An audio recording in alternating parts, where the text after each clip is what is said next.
I started my new diet, bro. Today.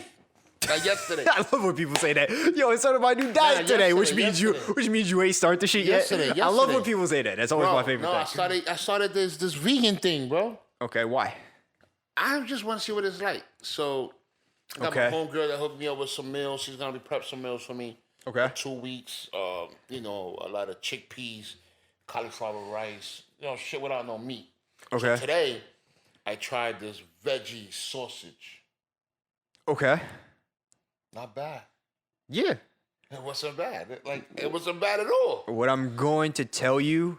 Don't fuck it up for me, please. No, I'm not. I'm just going to give you advice because it's something that I learned at the end of me being vegan. It didn't change why I went back to just eating regular, but it's something I learned. Stay for like your meat products. Stay closer to this thing that's called seitan, and I'll show it to you when we're done. Seitan. Yeah. And stay away from the Impossible and Beyond burgers. Okay. Because the Impossible and Beyond burgers are made with a lot of just oils and like more science stuff, even though they claim they are vegan, but they're not like good vegan because of how they're made and like how they're created. Don't they put like this ink in it so like when you squeeze it, it looks like it's like blood, like it's a real burger? I seen that somewhere. Maybe. Honestly, when I like used to eat those, I never noticed that. Yeah. They say that they put this ink in it or this chemical in it that you could be frying the Impossible Burger or whatever the case may be or whatever fake vegan burger. Yeah. And just so you can get the visual of meat, and does this ink, this red joint. I never noticed like that. Blood. Honestly. Maybe I'm just misremembering it, but I never noticed that. But yeah, so I would say stay away from those and get your protein sources from, like you said, from beans, from nuts, right, from seeds, right, like that kind of stuff. And then again, the meat it's called seitan, I believe is how you pronounce it. But I'll look it up and show it to you later because this is what I used to eat. But I used to eat a lot of the Impossible and Beyond burgers, and then as I transitioned back to eating meat, I found out like all this stuff that was in them and how bad those were for you. Interesting. So even though this is supposed to be a different lifestyle, it's supposed to be good for you, it's still bad. Depends on how you do it. Well, no, because not eating animal products, you don't get necessarily all of the vitamins and minerals that you need. Right. So if you go like, and I didn't do this the correct way because I never took any of them, but supposedly if you go like vegan, like strict vegan, no cheese, no milk, no yogurt, none of that, you're supposed to take like a list of vitamins that you lose from not consuming animal products. Gotcha. So what I would tell you to do if you're really going to do this. For 2 weeks.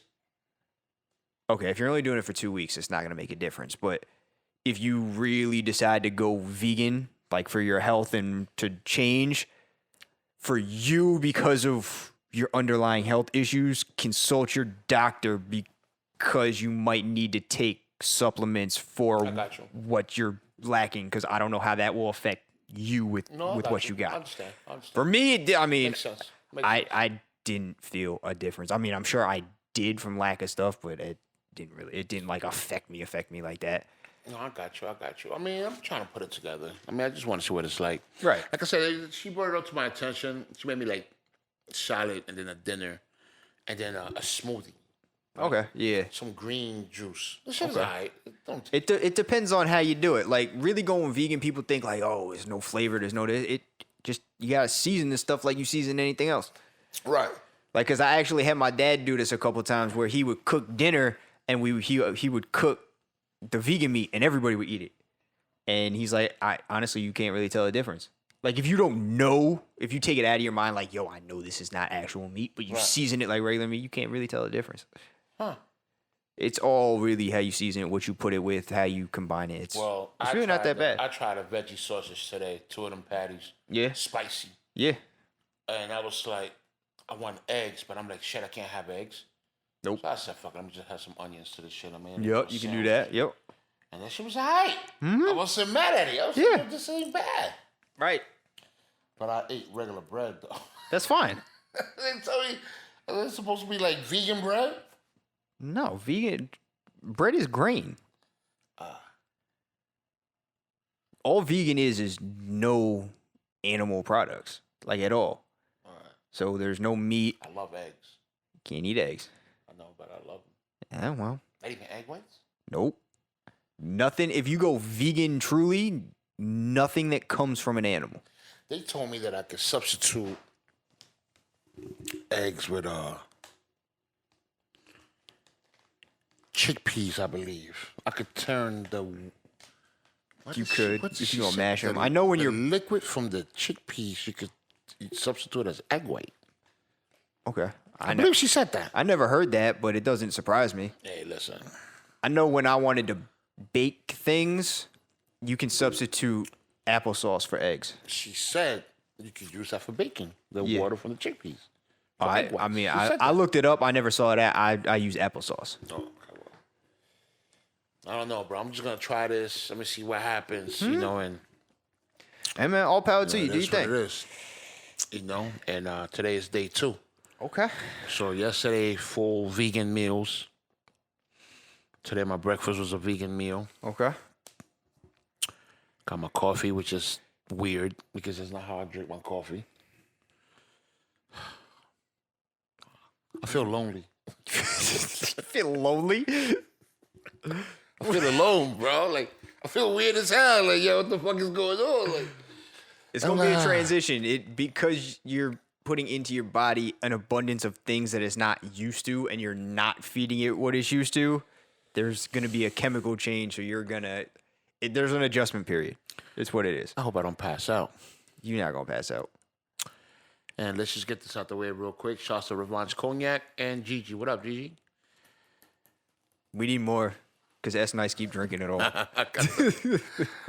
gonna bring the sample pack back to the... S Nice keep drinking it all because he don't like the taste of his coffee. So now we don't have any more.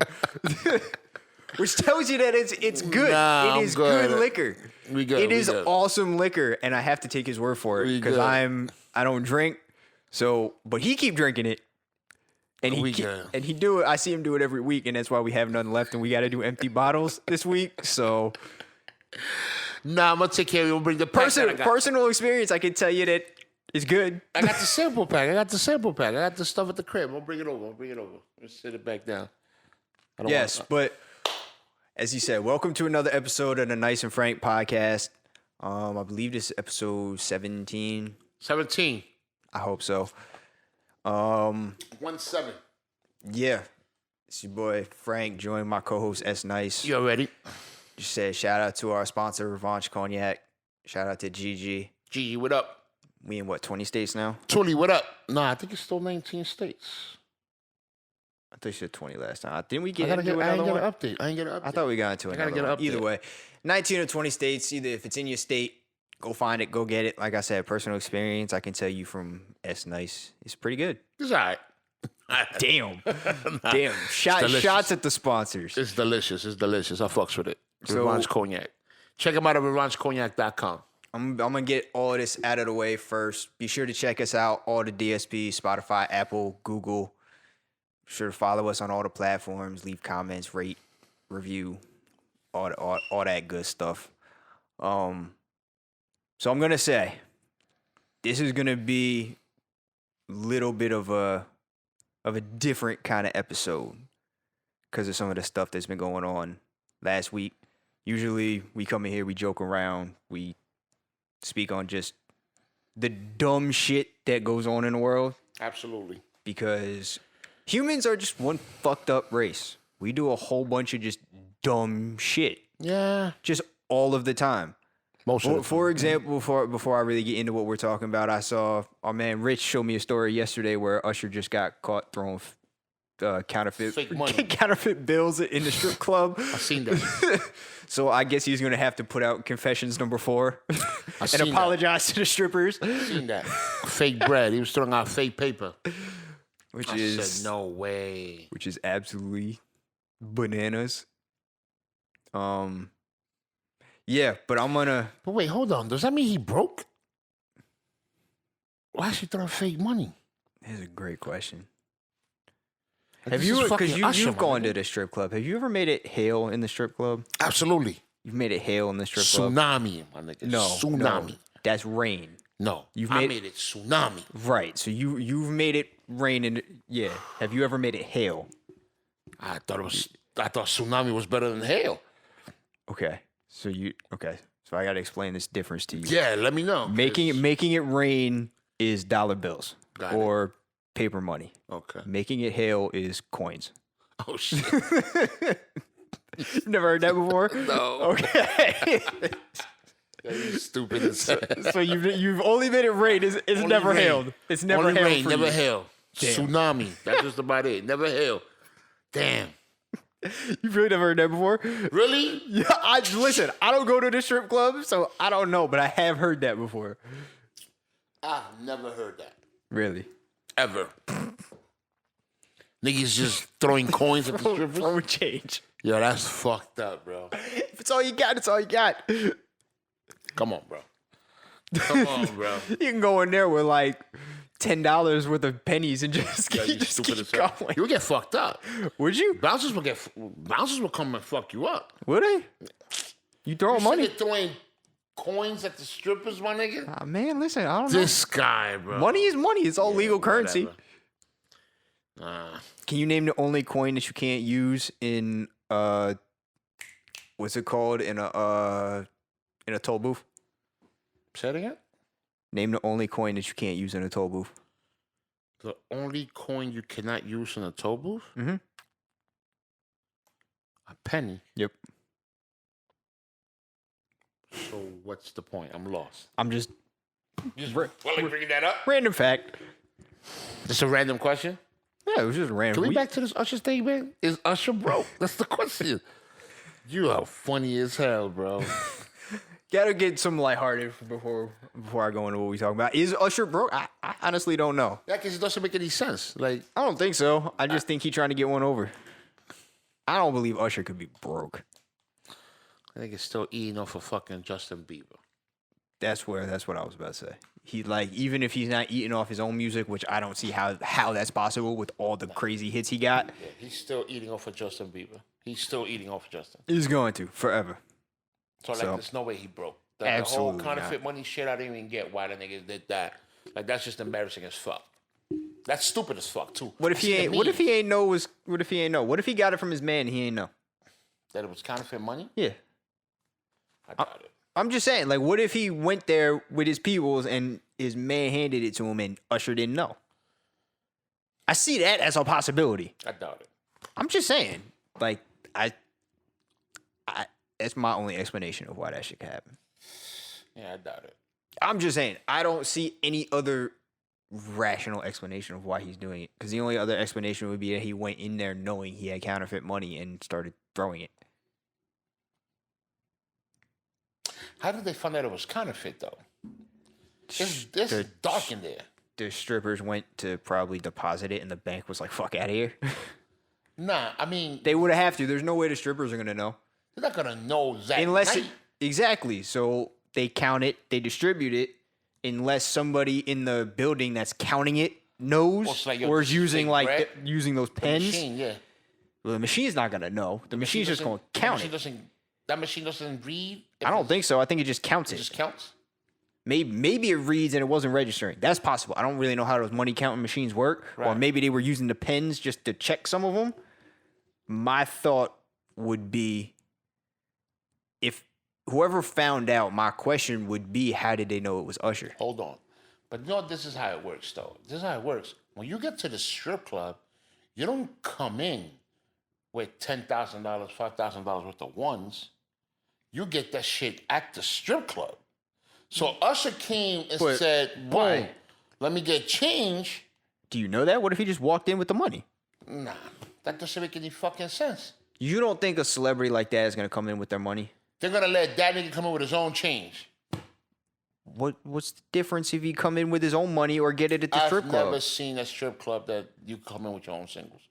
I never seen nobody you coming in with just bundles of dollar bills. I've never seen that. You come in, you get the change from the strip club. I hear you, but you know, he could have got the money from the fucking club. no way he got it from the club. That's what I'm saying. Like this, how did that happen? He came in with it.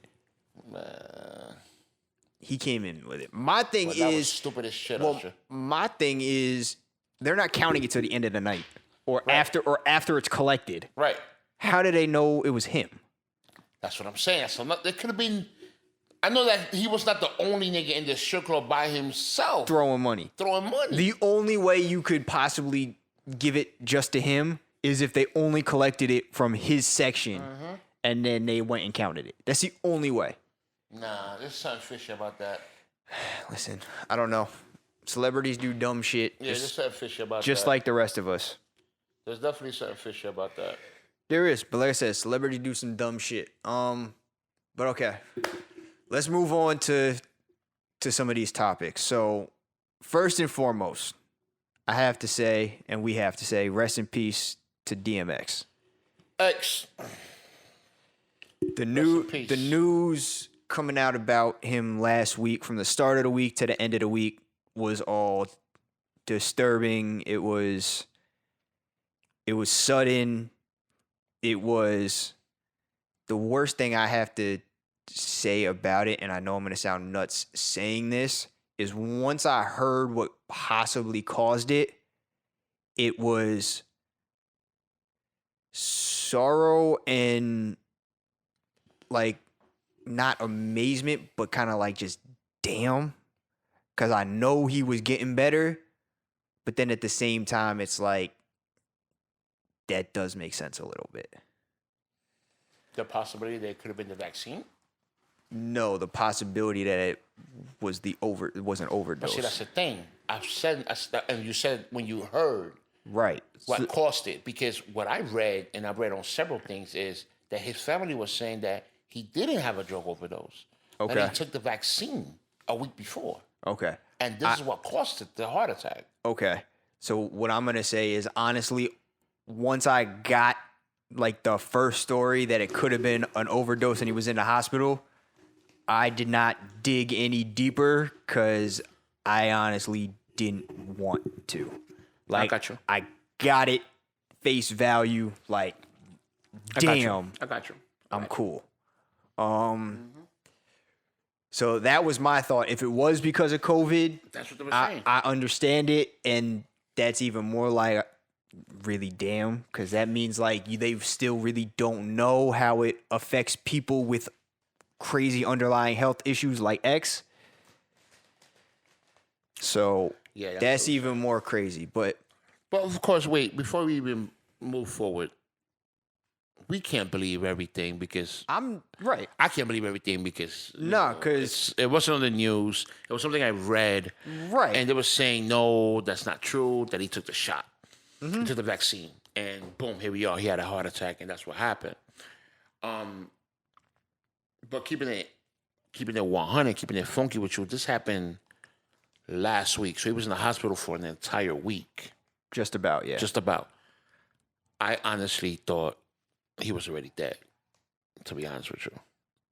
Because I kept hearing reports on how they kept doing brain, tests, right, body tests, so and nothing was working. When he first went in, I heard, again, this is all I heard, and I took it all at face value because I did not want to go deeper into it because it's not something that those kind of things, it's like, all right, that's what you say, cool, I'll just read. I don't want to read the stories. It's just going to make it worse for me. Right. So I heard it was an overdose. He went into the hospital. He had a heart attack. Then he was in like a critical state. Then about 2 days later, I heard he was in a coma. And then a day after that, I heard he was back in the hospital. And he was in a vegetative state, and the doctors thought it was grim, and they didn't think it was going to happen. Very little brain activity. Then 2 days after that, it came out that he passed. They pulled the plug on him. He was still on the machine. The machine was still working for him, but nothing was happening. Nothing was happening. Right. And it's sad because believe it or not, I think it changed a lot of people's lives. Right, which is where I want to go. So that's going to be my second thing. First, I want to say my history with X because I want to hear yours because yours is going to be way different than mine. So my history with X is he came up in my formative years, and based on his music, where I grew up as a white kid in the suburbs with, at this time, close to 40-year-old parents, zero chance they were letting me listen to his music.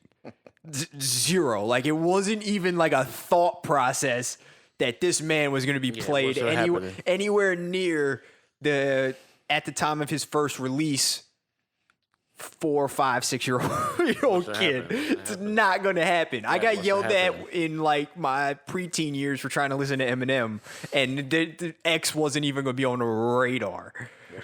It was not happening. So I remember my first introduction to X was definitely from a movie soundtrack, and it was maybe Where the Hood At, I think it was, but it was the edited version. So you can imagine what the first verse of an edited version of that song is. It's like no words to it. Right. So that was my first introduction to it. And of course, I don't remember what movie it was, but it was a movie that I kept watching, so I kept hearing the song. Then as I grew older, when I heard the song in its entirety, for real, in the first time, I was like, what the fuck is going on here? What is happening here? Lost your mind. I was like, there's no way that this is the song this dude is talking about.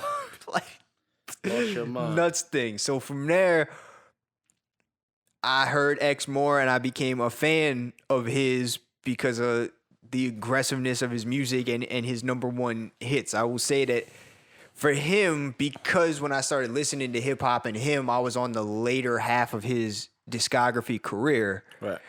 So this is the point where he wasn't at his strongest, let's say. Okay.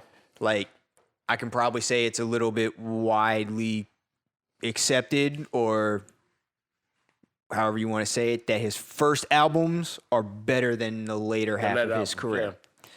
So for me, it was a little bit weird because I got the first couple singles, like just from movies, from radio, from this, that, and the other thing.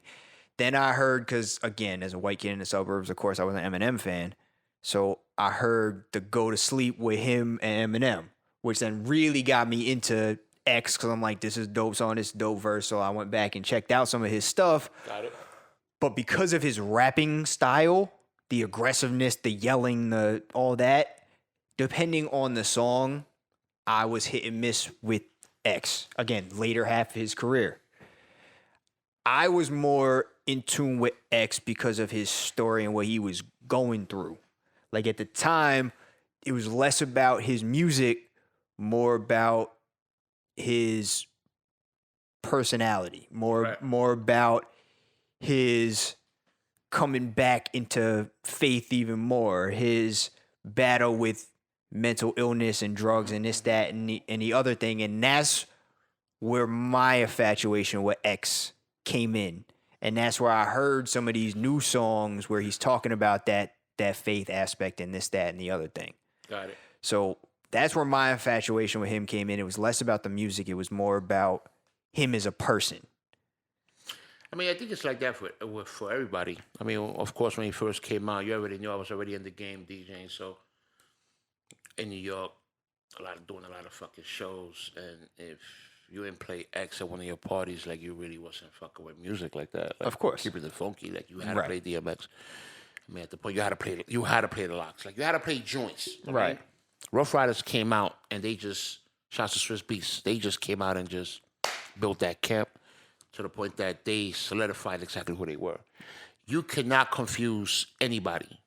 You can never confuse DMX for anybody else. No, as soon as you hear his voice. You don't even need to hear his voice. You can hear just the growl at the beginning, and you're like, X. Yeah, it's an X record. You know what I'm saying? So that's what was dope about X, the fact that you could automatically tell who he was. Right. and the energy that he had on every record was just fucking And amazing. nobody since has ever sounded like or Correct. been able to imitate him. Correct, Like, there's correct. been other rappers where you're like, he Can do kind it. of sound like that. Yeah. He Nah, kind of sound like yeah, this. That reminds me of... No, nobody is that way with X. What's dope about the nigga is that he flipped it. You know what I'm saying? He flipped it into movies. He tried to show he was talented with different things. He tried to show that he can not just rap or do whatever. Nigga can act. Yeah. So that's where he flipped it to. And that's when you see that X was that type of dude, that he's just very versatile with anything else. What amazed me about him was the fact that you can see how transparent he was as far as his mental illness. Mm-hmm. People talk about that. When he started praying like for other people, Yeah. that just showed me a lot about his character. Right. I nigga cared about his fans. I nigga cared about the people that he fucked with. You know what I'm saying? What fucked me up about him and was recent was the fact that he did an interview, I believe, with Talib Kweli, and he explained how he got started with the drugs. That fucked me up. I think that was in the Rough Riders doc, too. It is? I think so. I only only saw the doc once, and I saw it all at once, so I'd have to go I back. keep seeing Talib Kweli talking to him at the same time. Okay. So if that was a Rough Rider documentary, I didn't see that. I saw What he did. what you're talking about was not in the doc, but I think the story of him getting into drugs and stuff was. But I'd have to go back and watch it because I never saw this interview. When he explained how at 14, his mentor, someone that he was looking up to, put crack in his weed. Right, I remember that. That fucked me up. That was in the doc. I remember cry, that. bro. Yeah. He was crying. Yeah. I was like, yo, this thing, that shit hit my heart. Like, yo, that's fucking crazy. He was like, how can you do something like that to a child? Yeah. That's a grown man crying, my nigga, talking about this shit. That's how he got started with it. I was like, yo, this nigga been through hell. He's always was one of the most emotional people. Right. He's been through hell, bro. Like, yo, the way they described how he lived, how his parents took him. I think it was on the Backstage documentary. That's old. If you haven't seen the I haven't Backstage. seen that one. Yeah. It was Jay-Z, like when them niggas was on tour. Okay. Yo, this nigga Irv Gotti described how they left DMX. It was like they brought him to this location, and they were like, "You like this place?" And he was like, "Yeah, this is nice. This is cool." I think it was like 13 or 12 or 14. So now it makes sense now. And yeah, they said okay, and they left him there, and that's where he was left at some fucking. I don't want to call it an orphanage. Right. Yeah. That's I what it remember was. that. No, but I remember that story, like, because that was in the doc too. Like, he was doing something, and his mom wasn't having it anymore, or something like that, and they just took him to this place, and they just left him there. Kind of that, and then all of a sudden, like, he was doing something, and his mom just left, and he just like started crying. He was like, "Yo, what the?" He's like, "You just leaving me here?" It's crazy. Just saw her driving away. Yo, that nigga went. And he was just there. That nigga went through hell, bro. Yeah. That nigga went through hell. Yeah. As a child, imagine as a child just being left and you remember that shit. Yeah. You know what I'm saying? So, yo, rest in peace, man, because that nigga went through everything and he was battling demons. You could tell he was battling demons. And he tried to fucking beat these demons, and it looked like he was doing it. It looked like he was doing it. He was getting clean from what I know. He seemed better. He looked better. Like, shout out to my boy Shampoo too. He posted a video with DMX and Nori, and it just looked like a fun time. Niggas was just chilling. Yeah. And it's funny because this video was just posted last month. Yeah. And they were all hanging out and just they were chilling. And there was one thing, because I was listening to Budden's podcast and they were talking about this, and he said one thing that really like got to me. He's like, if I believe this, and this is paraphrasing his words, if I believe this about anybody, that they were saying and they felt in their heart that the only way out of the pain was to leave, and we can say definitively now that he is at peace, in tranquility and happiness, and no longer battling, it would be X. right. And that cut me because I know by no means anything I went through was as bad as him. Close, my nigga. Not even as Close. not even as close. Even with my battle with the drugs I was taking, it was nowhere close to the level or the drugs that he was taking. But I've had those moments where it's like I don't know if the pain here is better than just being at peace somewhere else. So I've had those thoughts. I hear you. But now coming out the other side of it or still working to the other side of it, I can see that for me that was wrong.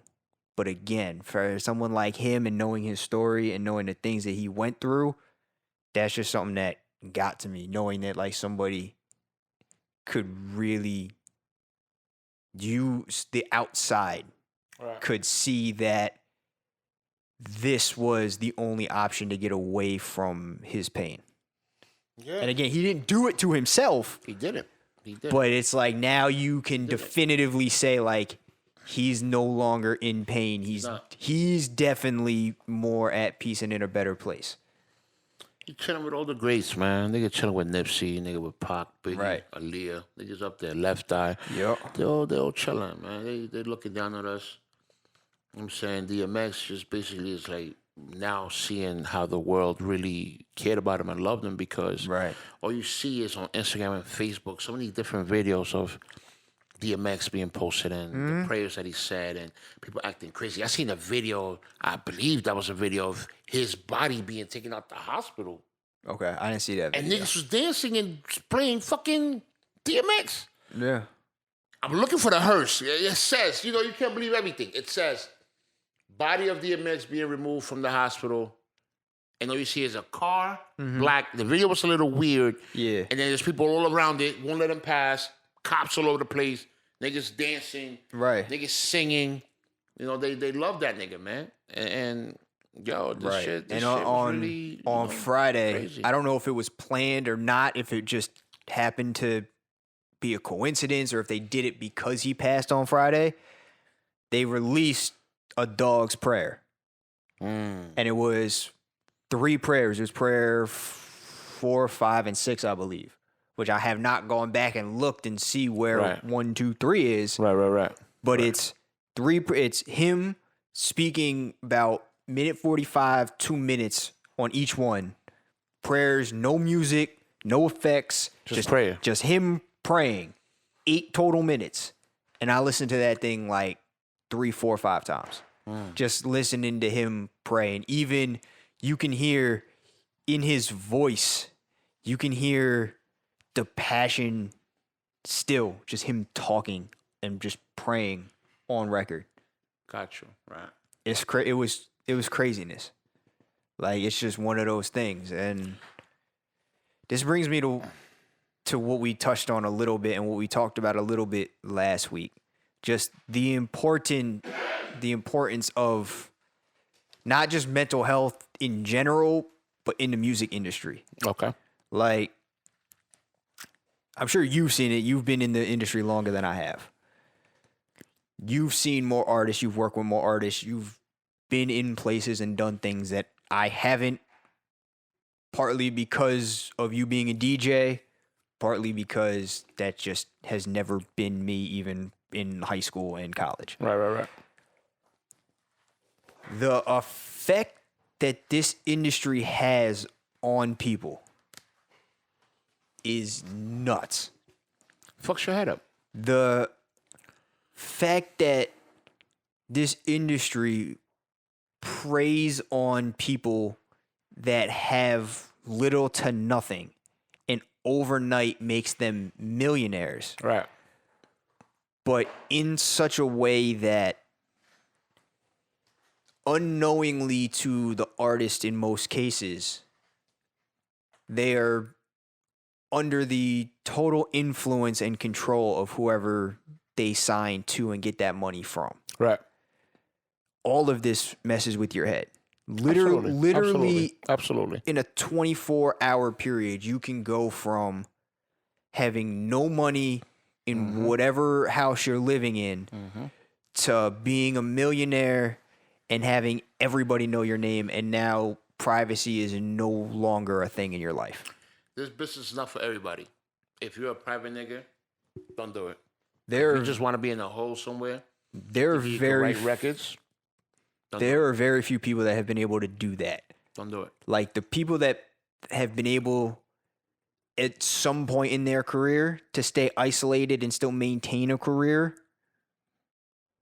Eminem after his overdose, still able to, even though he stays in his house and does nothing, still able to put out records. The Weeknd, you only see him when he's promoting. Right. He in Canada somewhere. Maybe. He might be in LA somewhere. Like, you really don't know where he is. He And in Canada. He in Canada. all of a sudden, he just pop out and you're like, album coming. He back out, man. He Something like that. Someone like Ed Sheeran, like, you don't see him. You don't. And then all of a sudden, like, he's out. You know what's crazy, though? And I don't know if I said this before, but my man, Redhead, shouts to Redhead, he told me one day, he was younger, too, and he's young. And this is back in early 90s, so you already know what it is. Mm-hmm. He said he couldn't sleep at night.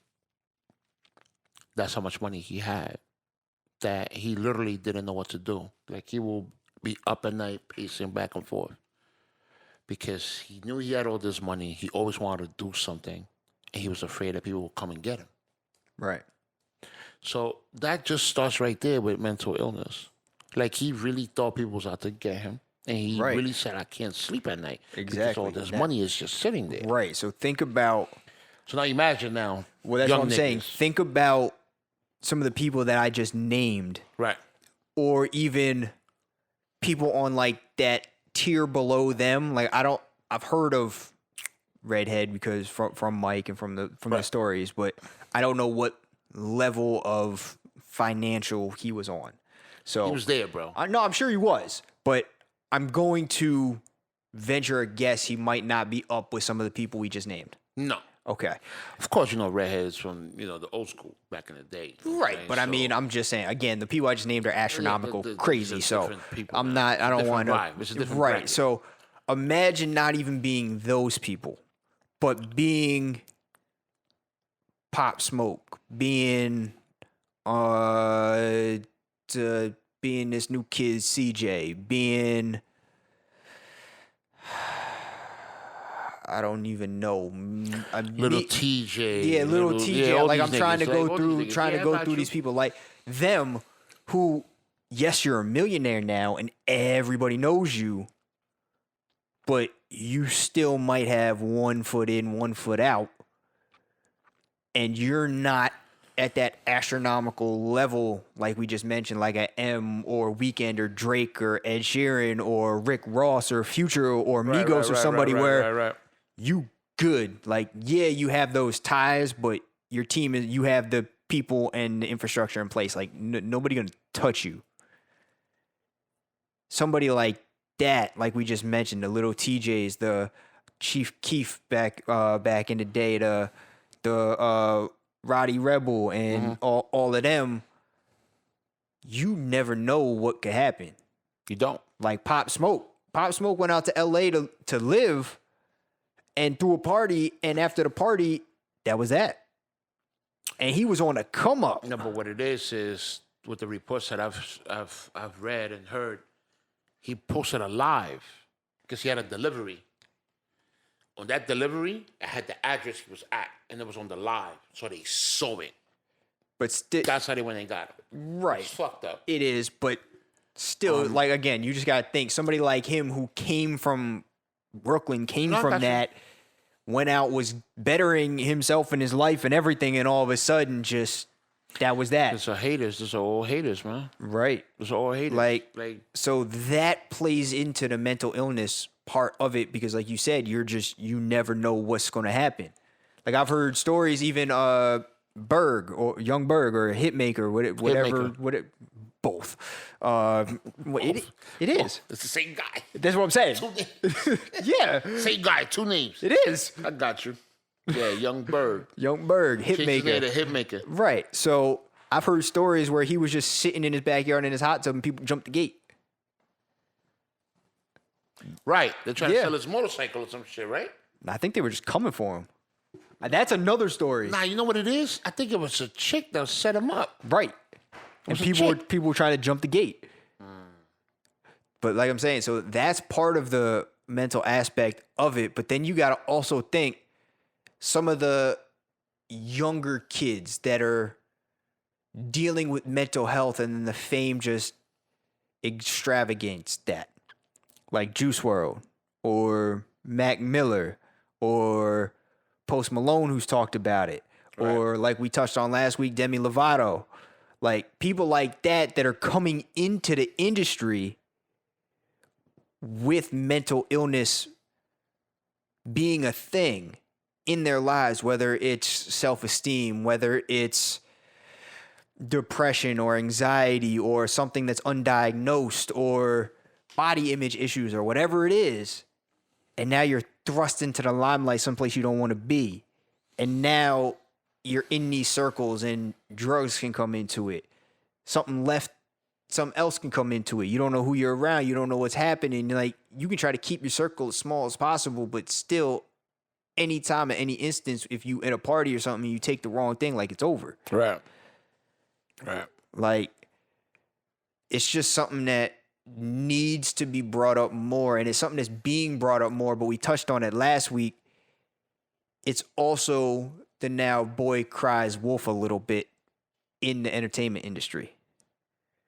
Which, for me, somebody that has battled this, diagnosed for 10 years and probably longer than that, in different stages of it with different things, and is just now over the last year and a half getting a handle on it, it's easier for me to point out who's lying and who's not lying, which sounds really bad because I don't ever want to say that you're lying when you say that you're suffering from some kind of mental health thing. No, I got you.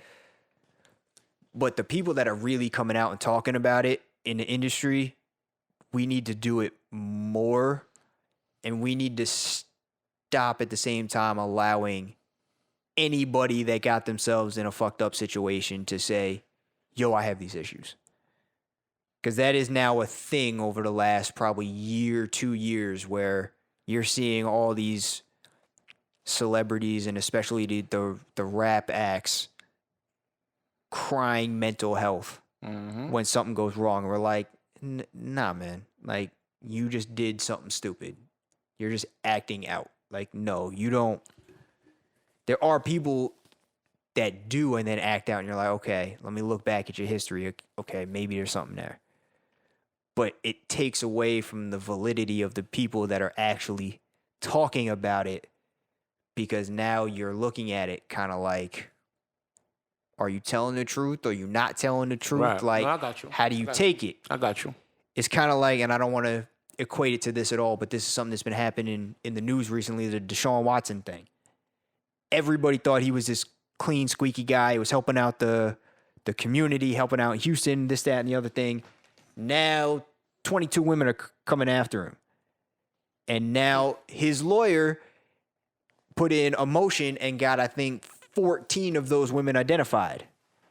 Now, some of those women that have been identified, or I think a majority of the identified ones, have said nothing he did ever, his actions never coerced me into doing anything. He never made me do anything I didn't want to. He never tried to. He never acted upon this, that, and the other thing. But then you got the other handful that have come out and spoken about saying he's the worst person ever, and now I can't do what I love, being a massage therapist, It's a money thing, man. a healer. And I'm like, okay.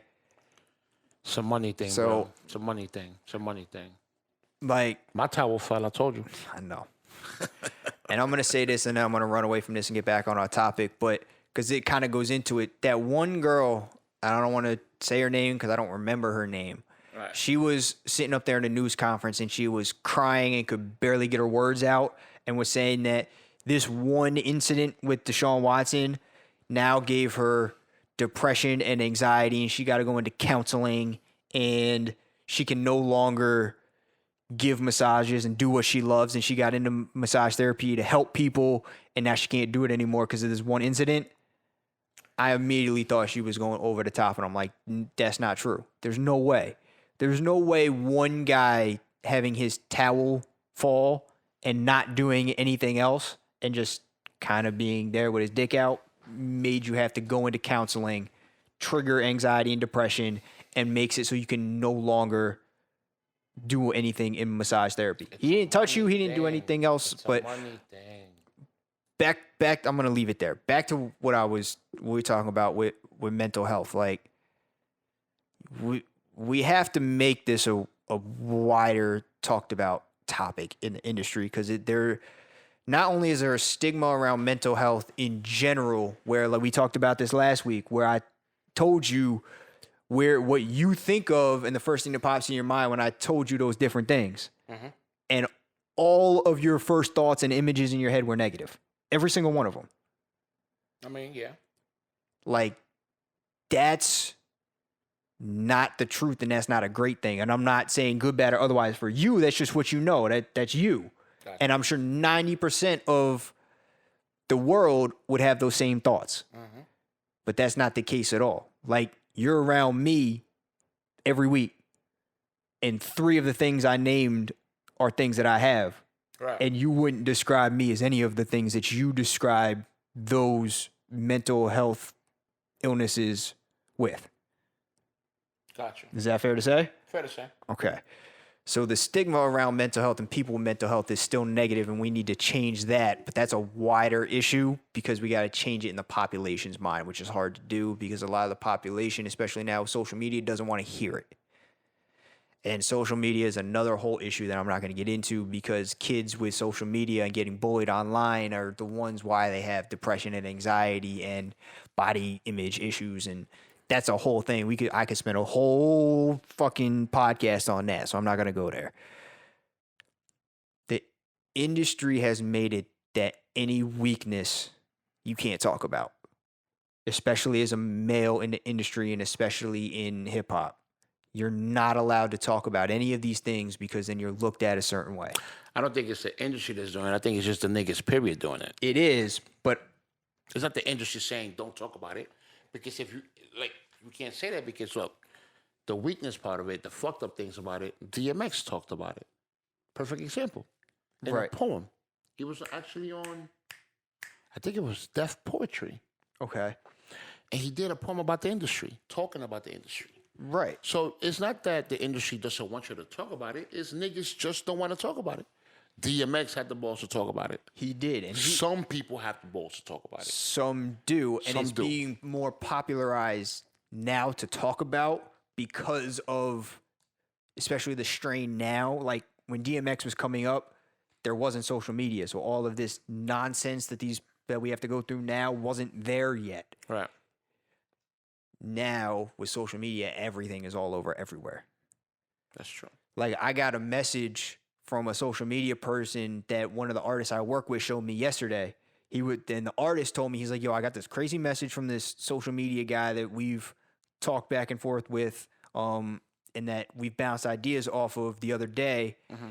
And the message was just like, yo, you need to post more. I don't know why the fuck you're not posting more. You need to put everything you do needs to be recorded, and everything you do needs to be posted in some way, shape, or fashion on your page, on your story, on your reels, on your IGTV, on whatever. Right. Like, that is the age we live in, not only as a society, but in the industry. Gotcha. You're expected, every second of your waking life needs to be put on the internet.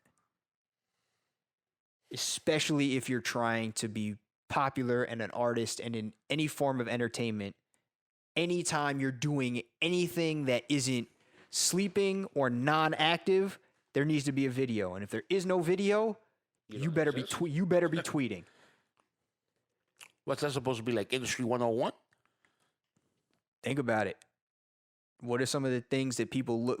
If you hear an artist, or I can even do this, some of the artists we've talked to here, one of the last things that you tell them to do, or one of the first things you ask for, is their Instagram. Right. Gotcha. Very rare now is any artist or any entertainment person going to get recognized with no social media.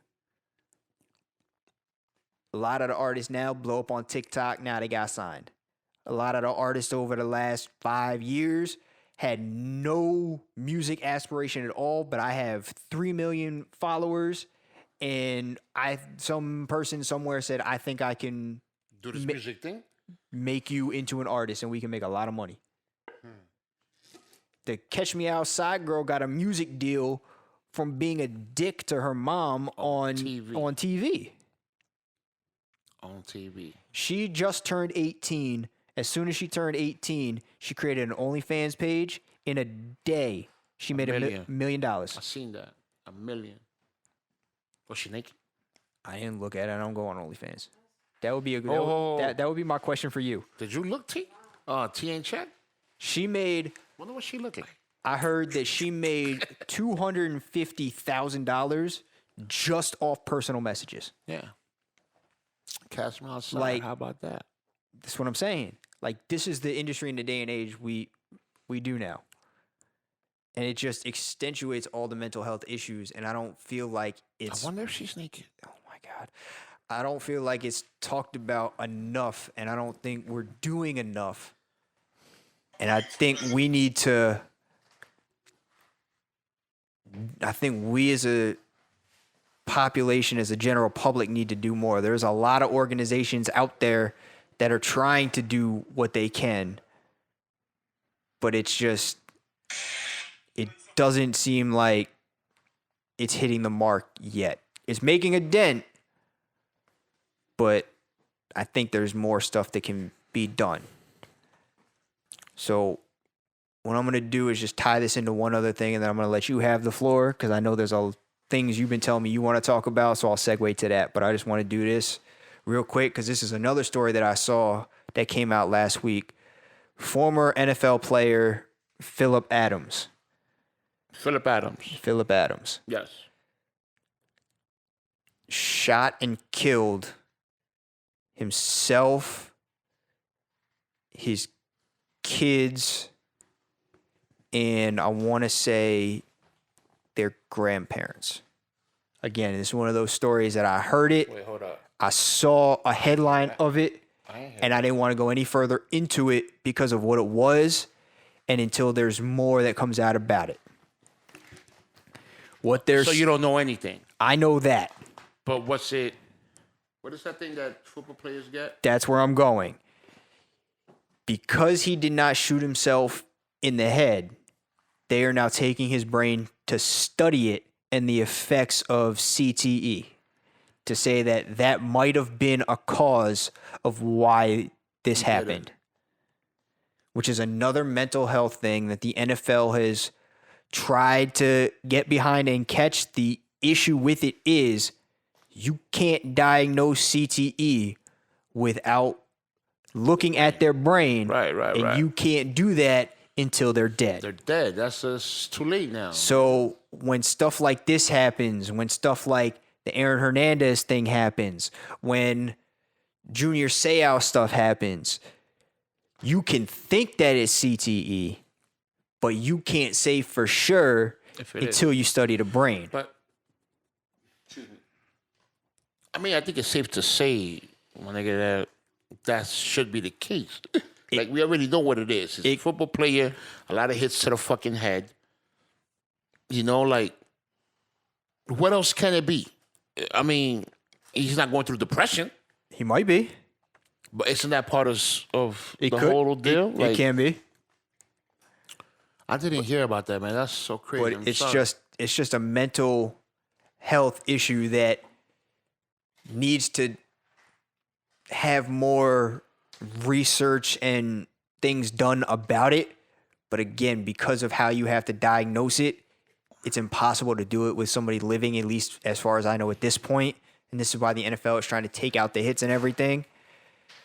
You can't take the hits out. Well, they're trying to minimize the hits, especially to the head and this, that, and the other thing. And as much as me playing football for 17 years, especially being a defensive player, look at all the hits and be like, that's not a penalty. That's a good hit. Right. I understand why they're doing it and like the cause behind it. So it's just, I think still CTE is a little bit on a different level than some of the other mental health things that we just talked about.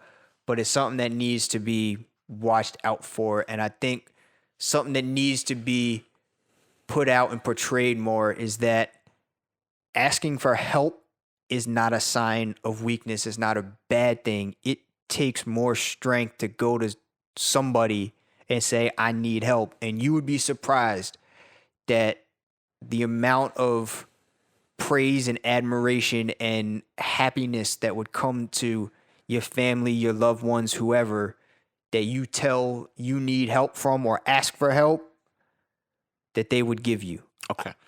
That's what I was going to say. Isn't there early signs of that, though? Of CTE?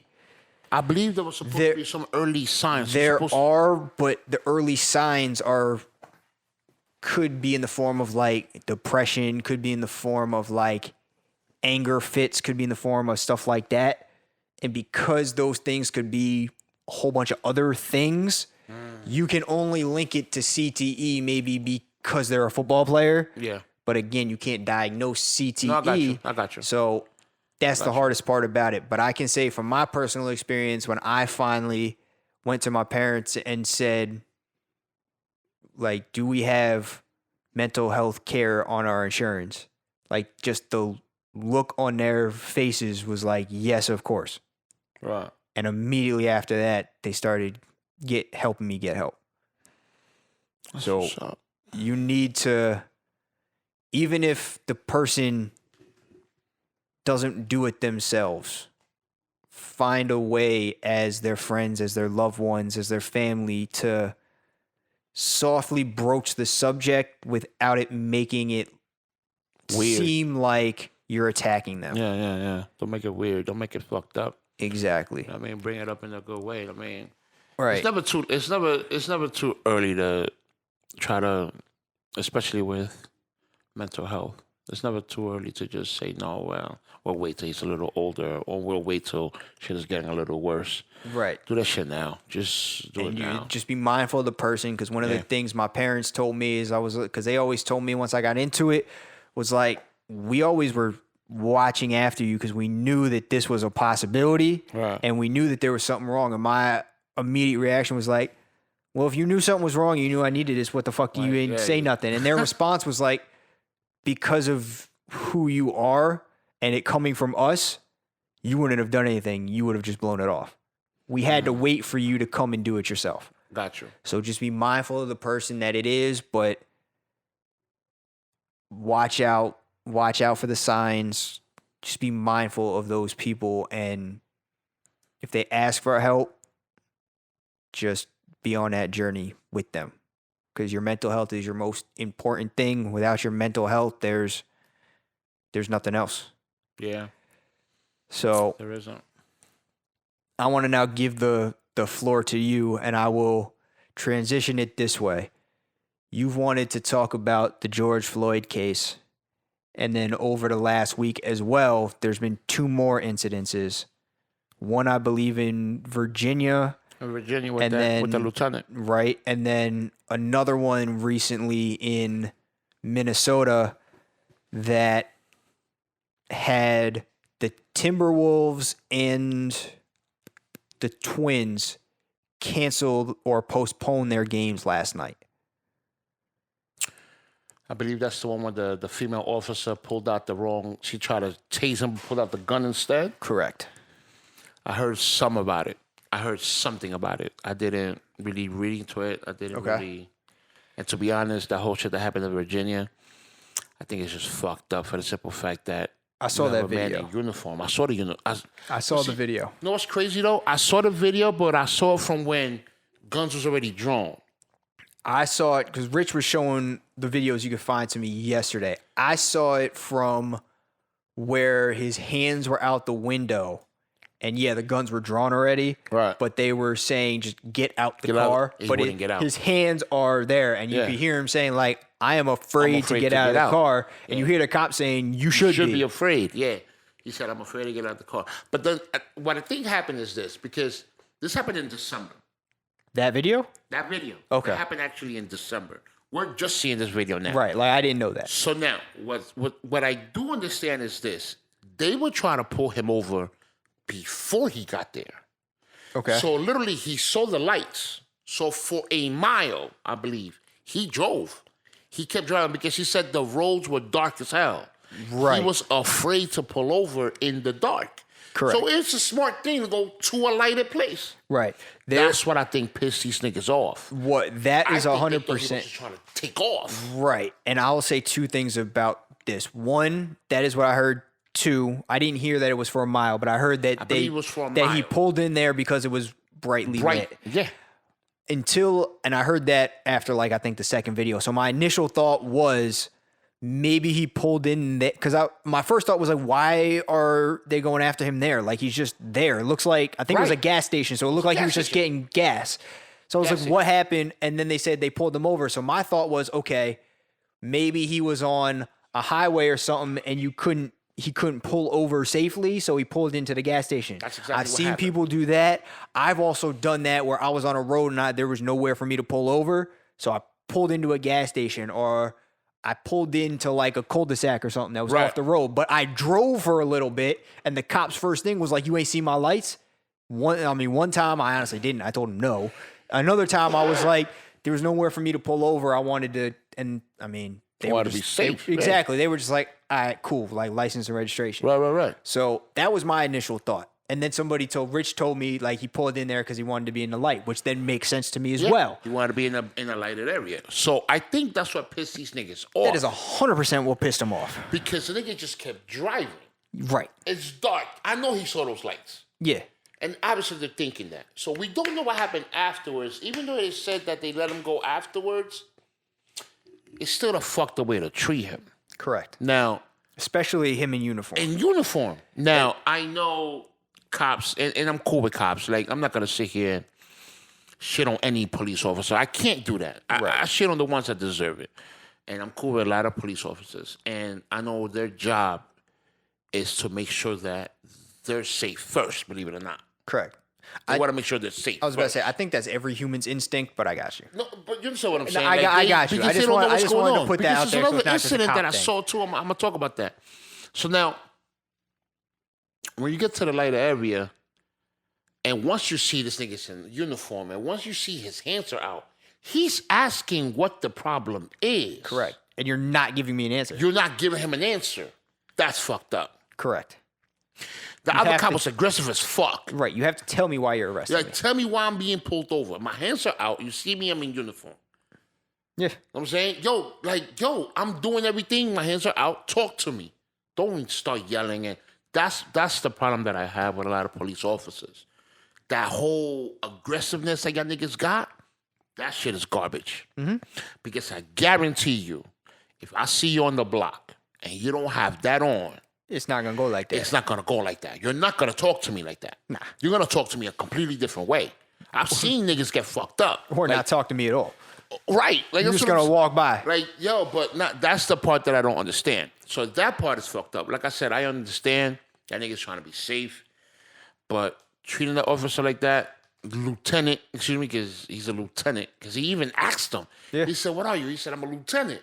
He said, lieutenant, get out of the car. Like, yo. And then he's asking him for his commanding officer. Niggas is just treating him like shit. Mm-hmm. The part that fucked me up was the fact that he started to cry. Right. And then That, they that peppered really him. fucked him up. They peppered him like 4 times. For no Reason. Like he didn't do Right? anything. No reason. He didn't do anything. He didn't do anything. That's what's fucking me up. Right. But once again, they're gonna get that off. Lawsuit is already pending. I think it's $1 million he's suing for. I heard Which they already stinks a fired. little They already bit. fired the main guy. The and nigga that did it. The main nigga talking. the bigger guy, yeah. And I think the second one, I don't know if they fired him, but I don't think he's like active anymore. You know what's crazy? The second guy must have realized what was going on, because if you look at the video again, he's just talking to him. Please just get out of the car. Yeah. This aggressive motherfucker over here was just losing his fucking mind. Of course. Like, yo, that shit is crazy. But back to that whole shit, you got the good guys and you got the bad guys. Correct. I believe in New Mexico, a state trooper, and I just seen a video of this. I don't know how old it is, so I really can't give you full details.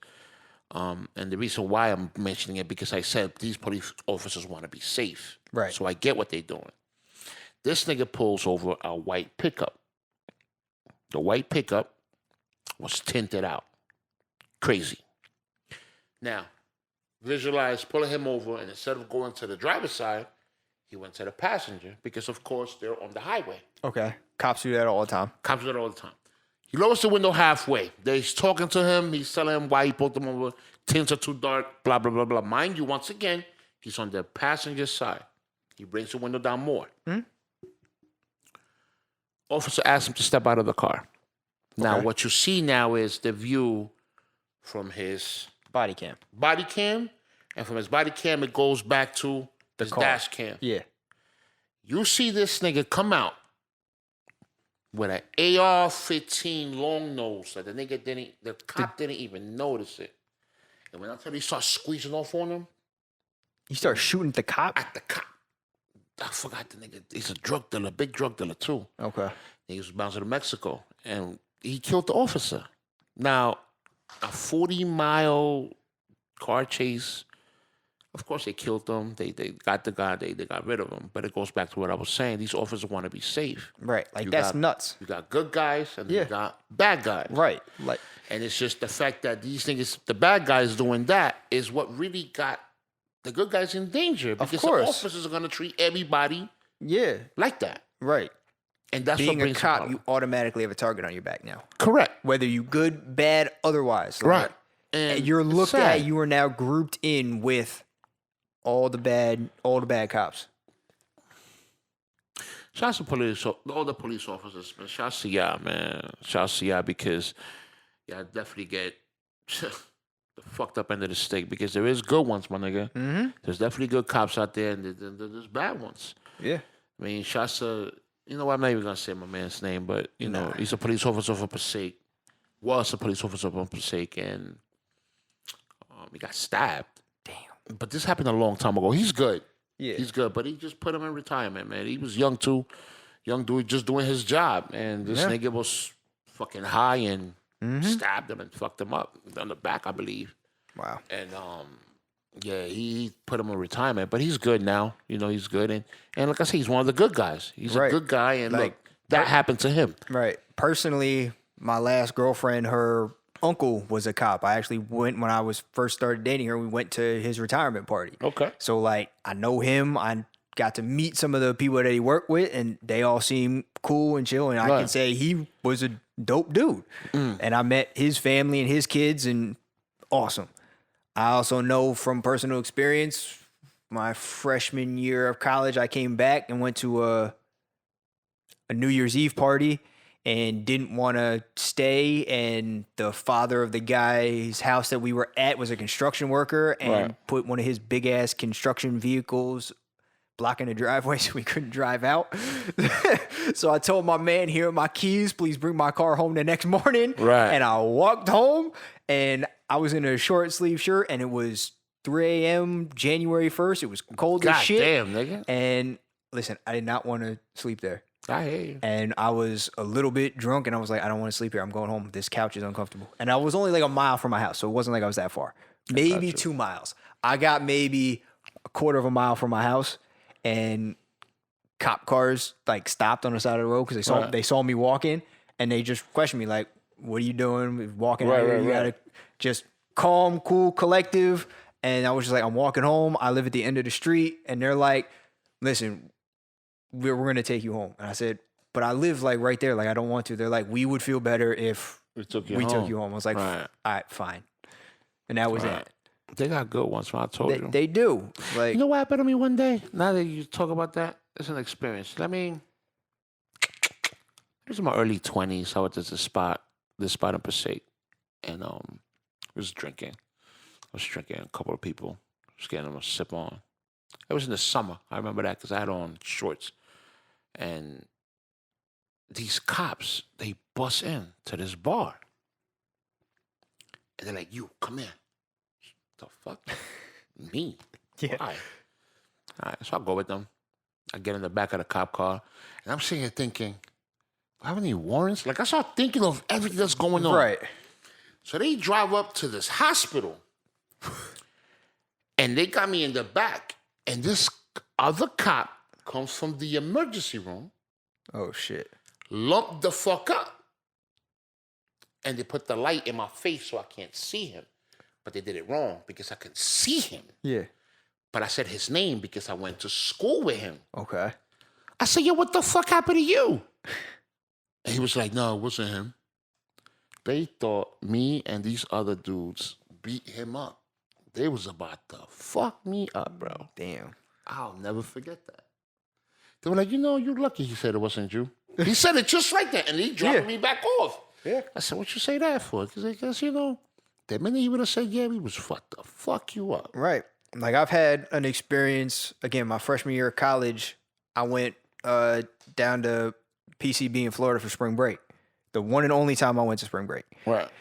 I was in Kentucky, drove all the way down there with 4 of my dudes. All 4 of them happened to be black. Right. Okay. So we drove down there. It's about a 12-hour trip. No issues. Driving back after a week, we left at like 2 a.m.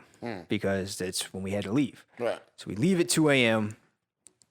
and we're driving through, and the route we were taking, again, just GPS took us through the most southern Alabama, whatever. The sticks. I won't even say that because it was dark, so I couldn't really see.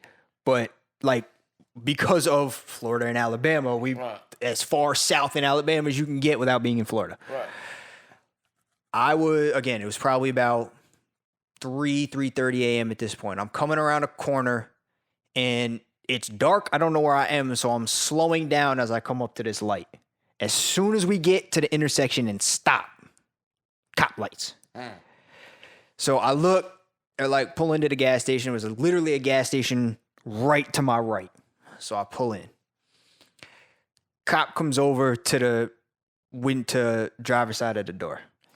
Says something along the lines of, this was years ago, so I'm forgetting parts of it at this point. Says something along the lines of like, stay in the car. We're going to do this, that, and the other thing. If we find something, it is what it is. Right. Okay. 5 seconds later, another cop comes over. Back up. Different cop. Yeah. Says essentially the same thing. About 10 seconds, a minute later, third cop comes over. Oh, yeah, you fucked. Is like, okay, stay in the car. We're going to have a dog come and search the car. And if we find anything, it was like Friday. He was like, if we find anything, we're taking all of it. We're taking the money, and you're sitting in jail until Monday when you can see the judge. Right. Okay. I know you're not allowed to do that, but it's 3:30 a.m. I have 4 guys asleep in my car because they all took like NyQuil and stuff to sleep for the drive. Only one of us is over 21. Caveat to the story, literally before we left, 2 of the guys were trying to find weed. And I don't think they had money and couldn't find any. Otherwise, there would have been weed in the car. There would have been a problem. I don't smoke at this point. Right. Another caveat to the story. Dog comes around. It's one of those like pups. You can tell it's like a training dog. It's not. Started. It's not full yet. So It just started on the 4th. so the cop is like trying to get him to jump up to different places and like sniff the car, and the dog's like not having none of this. It's just like going around circles and shit. Right. Cop does it. Goes back in the car. I guess the first or second cop comes over and says, we need everybody to get out of the car. The dog found something on the driver's side. I looked at them and immediately knew it was bullshit because I'm like, I'm the driver. I don't smoke. Right. I don't do drugs. There's nothing on the driver's side. Right. They take all of us over. One of the cops just starts talking to us just normal. Questioning. He wasn't even questioning because the questions were like, what are y'all doing here? Right. Where you go to school? Like, what do y'all do? Like, normal shit, which is, I was like, okay, whatever. Fine. Asked me to open the trunk. I opened the trunk. This is all our bags, all our clothes, everything. The only bag they take out and check, my bag.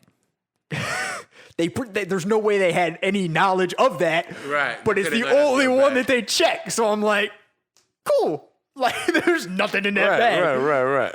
They do find like one bottle, and they're like, whose is this? We're like, it's his, because he's the only one 21. Right. bottle's not open if I remember right.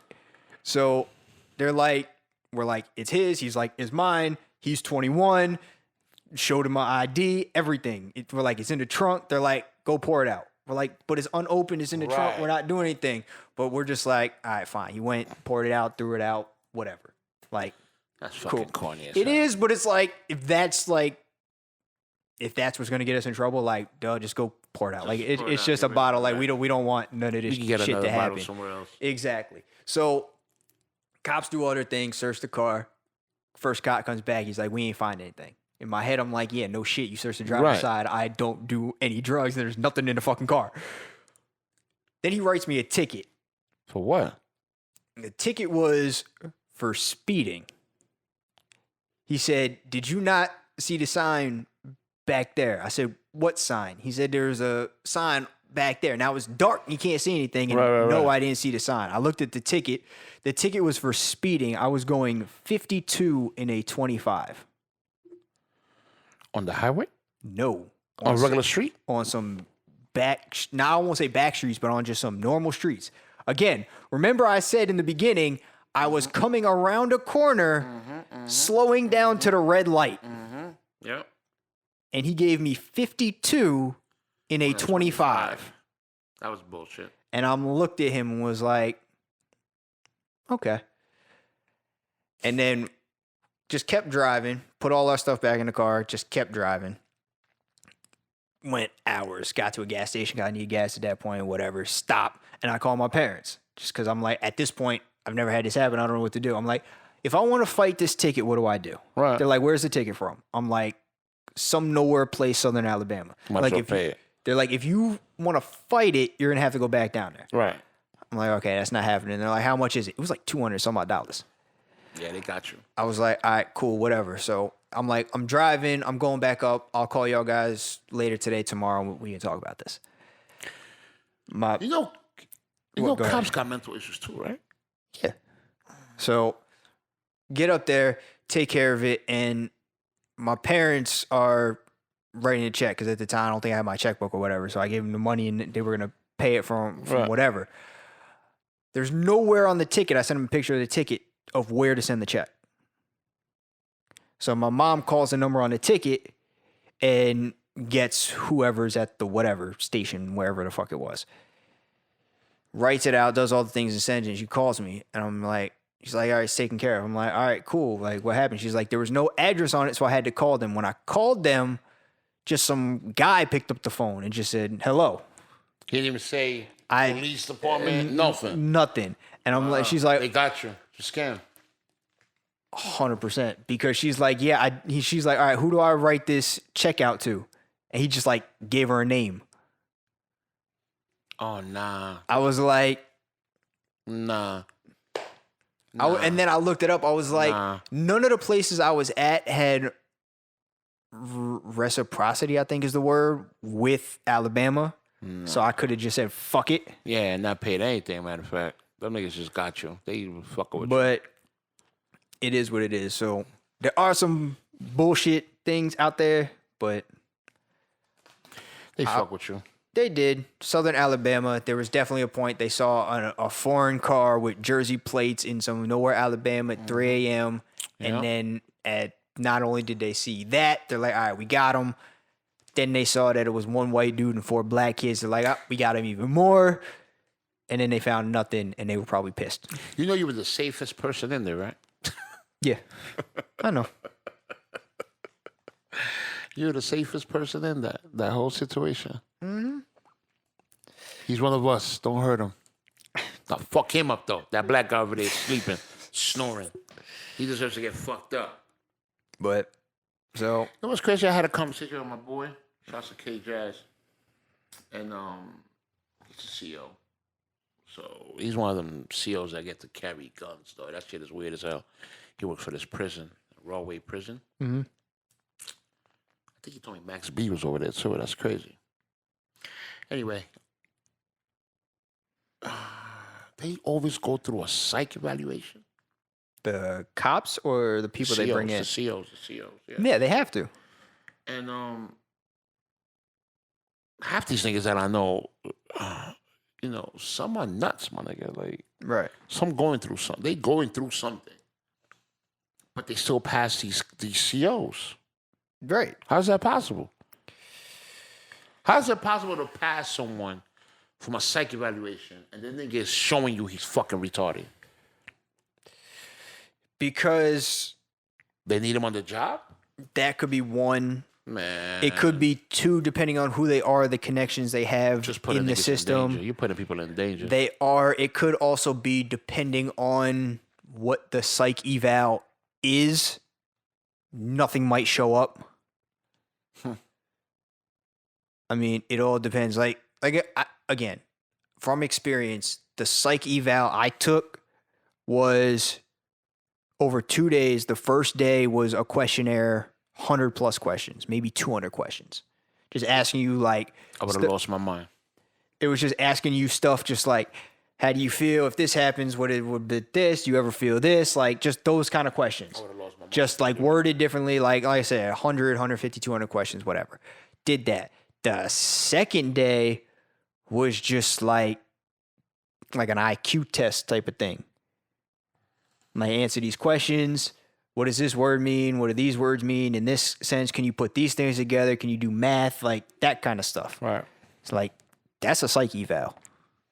So like, unless they're interrogating you on different levels as a CO and that kind of stuff, or there's a more intense one that I don't know about, it could be possible that nothing comes up or nothing severe enough comes up to take him out of duty. Gotcha. Well, these niggas is out here getting it off.